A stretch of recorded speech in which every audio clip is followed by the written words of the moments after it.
I'm still tying this series together, and I'm doing these videos and content. It's a little bit like a flow, like a little bit like surfing.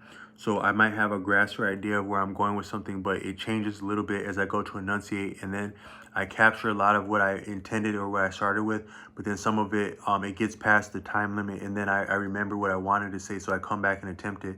But the staggering of the videos with the time limit, it a little bit changes what I can convey. But what I was saying is that so in another series, a previous series, I had talked about how and once I don't, so I pointed out that there's a difference between what is erotic, what is vulgar, and what is obscene. And what is erotic can be appreciated as any of those other ones, but and what is profane is also part of that. But part of, I think, profane and vulgar is similar, is that it's something good or bad. Is it gross or not? Is it sexy or not? But is it appropriate or not at a place? And even appropriate can be inappropriate if it is in a detrimental way, in an unsexy way, in a isolating, marginalizing way, or a judgmental way. Even appropriate can be as problematic as what is considered inappropriate or vulgar or profane.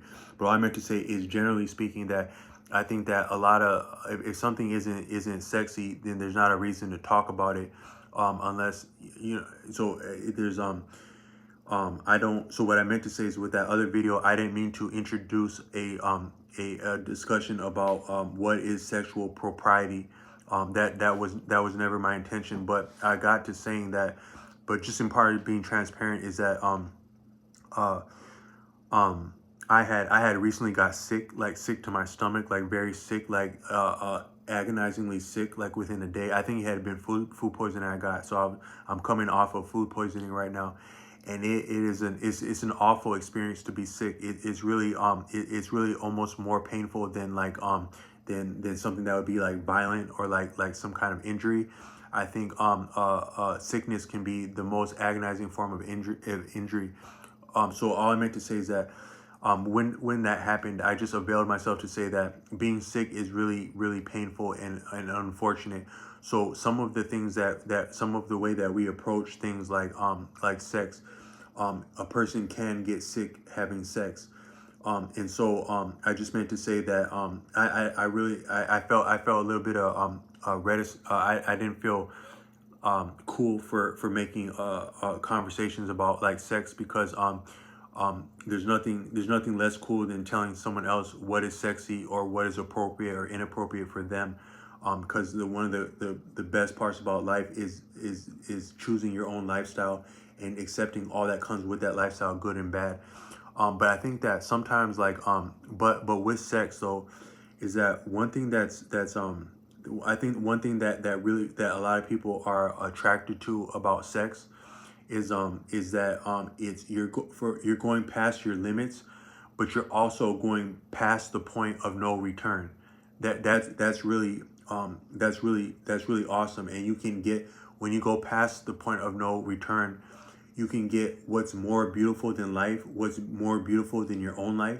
That would be the life of a child of yours, or just the experience of intimacy, or the thrill and the contact of lovemaking with another person. That might be more enjoyable in one moment than a whole lifetime of work or disappointment or flaking or studying or practicing or living and dying. That one moment might actually be worth more than that, and I wouldn't be one to argue that.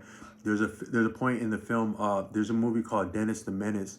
I'm acting like I'm telling someone that there's something called Dennis the Menace, but there's a film in the '90s called Dennis the Menace, and in that film, he was like, Dennis the Menace was like, he had I'm not sure if it was a caretaker or a family member who was much older than him. He was like an old man, and he was much annoyed by Dennis the Menace in that iteration of that film.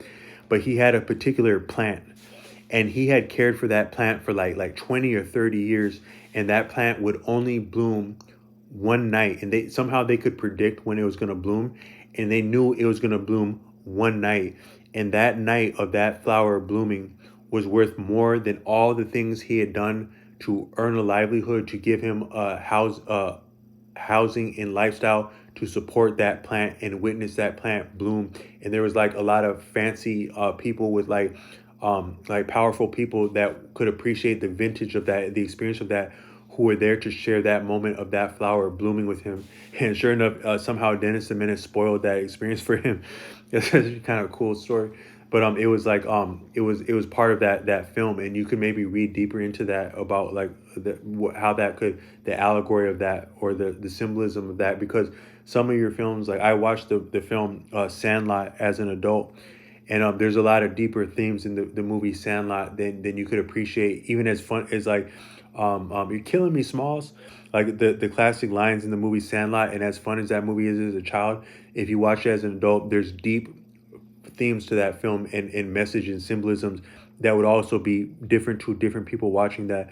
But that film, Dennis the Menace, is like that. But all I meant to say is that some experiences, like love making, it might be like that flower, where that one night that you have with, I'm not saying this was in that film, but the concept of a flower blooming only one night after being developed for many years, and cared for many years, that might be like a lot of what lovemaking is. And from that standpoint, it might be worth all of what life is, or it may amount to another life, or it may be the purpose of life. So I think that, but that might be part of like what people enjoy about making love, is that it's going past the point of no return. But it does yet feel very painful to be sick, and a person can be sick making love. So that's all I was trying to say with that other one. But another thing is that, so I watched a video about like maybe like 10 years ago, and it was like one of these, like it was a space for men who had been hurt in relationships, and he was saying that what people can't get over about another person, like when people are falling for a person, right? You're falling in love and you can't get another person out of your mind. How come that is? According to this man, it's because of germs. So I met that man at the gas station that said that the deepest, most intelligent thing that is fashioning our experience in this iteration of reality, or as I like to say, realities, is actually fungus. Even before plants and trees, it had been fungus. But from that standpoint, this other person was saying that what we fall in love with other people is their germs. That and actually, he was getting a little bit graphic with this, but actually, it's appreciated that a woman's body, a female body, emits more germs in terms of numbers than a male body does. If you can imagine in nature, like without the amenities of like showering and hygienic products, that part of the reason that women wouldn't be viable for things like combat and the traveling and camping that would come with that, is historically is part of military, is because there's more limitation and vulnerability of women when you come outside of amenities and civilization, as far as hygiene. But women emit more germs, according to this man, and it's actually the germs of another person that gets you hooked on them and actually connected with them. So what are we doing when we're doing all this kissing and all this lovemaking? We're exactly sharing germs. That, what if you were to look in scientific terms, in literal terms, what are you doing with this kissing, with this contact? You are sharing germs. So I was thinking another example is that I think that sometimes if a person, like for a male, like not including like your not including like your reproductive organs, or like like um like um like passing, just in terms of general body odor. I think that body odor doesn't necessarily have to be a horrible smell, and that might actually, like when people fall in love with cologne, before we had cologne we might have had BO. So why do people get pissed off when you walk through somewhere without deodorant? You're not dirty, but you didn't put on deodorant. A lot of people would be incensed that you would go out smelling like that. But I think that maybe the deeper thing is that, dang, like somebody that they're in love with, that they're out and about with, is going to smell your germs, and then they're going to fall in love with you because they got corrupted by the scent of you in your germs. But according to this man, when you're falling in love with someone, you actually got caught something of their germs, and that's what's overpowering you, as subtle as that might be. And in making love, you're sharing germs. But with that, you can also contract different things. But life itself is a germ. They actually say that a man is a form of a germ that is germinate, like create a life.